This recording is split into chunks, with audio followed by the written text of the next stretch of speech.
जय श्री कृष्ण। भगवद गीता का पहला अध्याय श्लोक नंबर 46। यदि मापा प्रीति करारा मा शंकरा संत्र न पाने दहष्ट आष्टारणे हुनित्सम छह मंत्र भवत। इसका हिंदी अर्थ है, अगर हाथों में शस्त्र अस्त्र लिए हुए धृतराष्ट्र के पक्षपाती लोग युद्ध भूमि में सामना न करने वाले शस्त्र रहित मुझे मार भी दें तो वह मेरे लिए बड़ा ही हितकारक होगा। इसकी हिंदी व्याख्या है, अर्जुन कहते हैं कि अगर मैं युद्ध से सर्वथा निर्वत हो जाऊंगा तो शायद ये दुर्योधन आदि भी युद्ध से निर्वत हो जाएंगे। कारण है कि हम कुछ चाहेंगे ही नहीं, लड़ेंगे ही भी नहीं, तो फिर ये लोग युद्ध करेंगे ही क्यों। परंतु कदाचित जोश में भरे हुए तथा हाथों में शस्त्र धारण किए हुए ये धृतराष्ट्र के पक्षपाती लोग सदा के लिए हमारे रास्तों का कांटा निकल जाए, वैरी समाप्त हो जाए, ऐसा विचार करके सामना ना करने वाले तथा शास्त्रार्थ मेरे को मार भी दें तो उनका वह सामना मेरे लिए हितकारक ही होगा। कारण है कि मैंने युद्ध में गुरुजनों को मारकर बड़ा भारी पाप करने का जो निश्चय किया था, उस निश्चय रूप पाप का प्रायश्चित हो जाएगा। उस पाप से मैं शुद्ध हो जाऊंगा। तात्पर्य है कि मैं युद्ध नहीं करूंगा तो भी मैं पाप से बचूंगा और मेरे कुल का भी नाश नहीं होगा। जो मनुष्य अपने लिए जिस किसी भी विषय का वर्णन करता है उस विषय का उसके स्वयं पर असर पड़ता है। अर्जुन ने भी जब शोकाविष्ट होकर 28वें श्लोक में बोलना आरंभ किया तब उसने शोकाविष्ट नहीं थे जितने अब वे शोकविष्ट हैं। पहले अर्जुन युद्ध में उपरत नहीं हुए, पर शोकाविष्ट होकर बोलते बोलते अंत में वे युद्ध से उपरत हो जाते हैं और बाण सहित धनुष का त्याग करके बैठ जाते हैं। भगवान ने यह सोचा कि अर्जुन के बोलने का वेग निकल जाए तो मैं बोलूं, अर्थात बोलने से अर्जुन का शोक बाहर आ जाए, भीतर में कोई शोक बाकी ना रहे, तभी मेरे वचनों का उस पर असर होगा। अतः भगवान बीच में कुछ नहीं बोले। विशेष बात, अब तक अर्जुन ने अपने धर्मात्मा मानकर युद्ध में निर्वत होने में कुछ दलीलें युक्तियां दी। संसार में रचे पचे लोग अर्जुन अब दलीलों को ही ठीक समझेंगे और आगे भगवान अर्जुन को जो बात समझाएंगे उनको ठीक नहीं समझेंगे। इसका कारण है कि मनुष्य जो जिस स्थिति में है उस स्थिति उस श्रेणी की बातों को ही ठीक समझते हैं, उससे ऊंची श्रेणी की बात वे समझ नहीं सकते। अर्जुन के भीतर कौटुंबिक मोह है और उस मोह से अविष्ट होकर ही वे धर्म की साधु की बड़ी अच्छी अच्छी बात कह रहे हैं।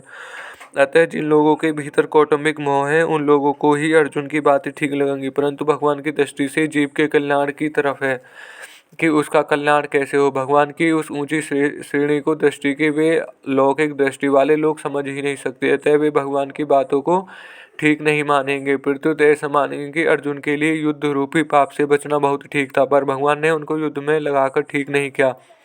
वास्तव में भगवान ने अर्जुन से युद्ध नहीं कराया है, प्रत्युत उनके अपने कर्तव्य का ज्ञान कराया है। युद्ध तो अर्जुन के कर्तव्य रूप से स्वयं प्राप्त हुआ था, अतः युद्ध का विचार तो अर्जुन का खुद ही का था। वे स्वयं ही युद्ध में प्रवृत्त हुए थे, तभी वे भगवान को निमंत्रण देकर लाए थे, परंतु उस विचार को अपनी बुद्धि से अनिष्टकारक समझकर वे युद्ध से विमुख हो रहे थे, अर्थात अपने कर्तव्य के पालन से हट रहे थे। इस पर भगवान ने कहा था कि जो तू युद्ध नहीं करना चाहता यह तेरा मोह है, अतः समय पर जो कर्तव्य स्वयं प्राप्त होगा उसका त्याग करना उचित नहीं है। कोई बद्री नारायण जा रहा था, परंतु रास्ते में उसे दिशा भ्रम हो गया, अर्थात उसने दक्षिण को उत्तर और उत्तर को दक्षिण समझ लिया, अतः वह बद्री नारायण की तरफ ना चलकर उल्टा चलने लग गया। सामने उसको एक आदमी मिला, उस आदमी ने पूछा कि भाई कहाँ जा रहे? वह बोला बद्रीनाथ। वह आदमी बोला कि बद्रीनाथ इधर नहीं है, इधर है, आप तो उल्टे जा रहे हो। अतः वह आदमी उसको बद्री नारायण भेजने वाला नहीं है, किंतु उनको दिशा का ज्ञान कराकर ठीक रास्ता बताने वाला है।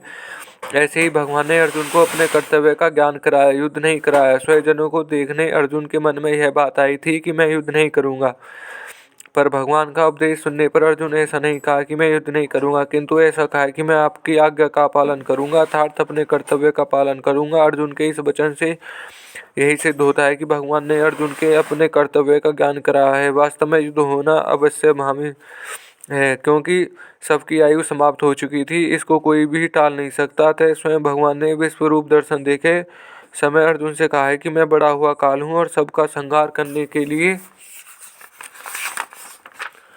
यहाँ आया हूँ, अतः मेरे युद्ध के बिना भी विपक्ष में खड़े लोग बचेंगे नहीं। इसलिए यह नरसंहार अवश्य भावी होने पर भी यह नरसंहार अर्जुन युद्ध ना करते तो भी होता। अगर अर्जुन युद्ध नहीं करते तो जिन्होंने माँ की आज्ञा से द्रौपदी के साथ अपने 5 भाइयों का विवाह करना स्वीकार कर लिया था। वे युधिष्ठिर तो मां की युद्ध करने की आज्ञा से युद्ध अवश्य करते ही। भीमसेन ने भी युद्ध से कभी पीछे नहीं हटते, क्योंकि उन्होंने कौरवों को मारने की प्रतिज्ञा कर रखी। द्रौपदी ने यहाँ तक कि कह दिया कि अगर मेरे प्रति कौरवों से युद्ध नहीं करेंगे तो मेरे पिता, भाई और मेरे 5 पुत्र तथा अभिमन्यु कौरव से युद्ध करेंगे। इस तरह ऐसे कई कारण थे जिसको युद्ध को टालना संभव नहीं था। होनहार को रोकना मनुष्य के हाथ की बात नहीं है, परंतु अपने कर्तव्य का पालन करके मनुष्य अपना उद्धार कर सकता है और कर्तव्य जो धोकर अपना पतन कर सकता है। तात्पर्य है कि मनुष्य अपना इष्ट अनिष्ट करने में स्वतंत्र है। इसलिए भगवान ने अर्जुन को कर्तव्य का ज्ञान कराकर मनुष्य मात्र को उपदेश दिया है कि उसे शास्त्र की आज्ञा से अनुसार अपने कर्तव्य के पालन में तत्पर रहना चाहिए, उससे कभी युद्ध नहीं होना चाहिए। धन्यवाद। यह श्लोक यहीं समाप्त होता है।